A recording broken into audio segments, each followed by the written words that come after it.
ලංකා සතුස ආයතනයම ගෙන්සිය පාරිභෝගික ජනතාවට සහන සැලසීමේ අරමුණින් අත්‍යවශ්‍ය පාරිභෝගික භාණ්ඩ 11ක මිල පහත දැමීමට තීරණය කර තිබේ.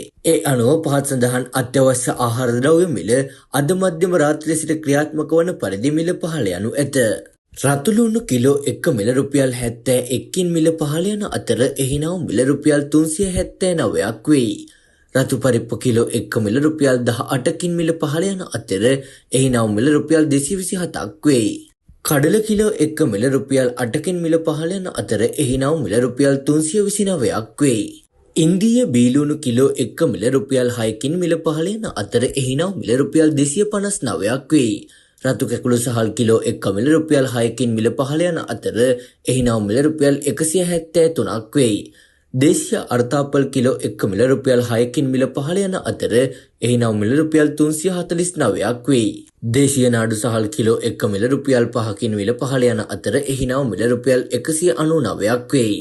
සුදු සීනි කිලෝ 1 මිල රුපියල් 12කින් මිල පහළ යන අතර එහි නම් මිල රුපියල් 214ක් වෙයි.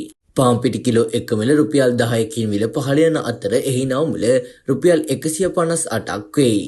ටින් මාළු ග්‍රෑම් 425 රුපියල් 7කින් මිල පහළ යන අතර එහි නම් මිල රුපියල් 473ක් වන අතර ටින් මාළු ග්‍රෑම් 155 රුපියල් 5කින් මිල පහළ යන අතර එහි නම් මිල රුපියල් 235ක් වෙයි.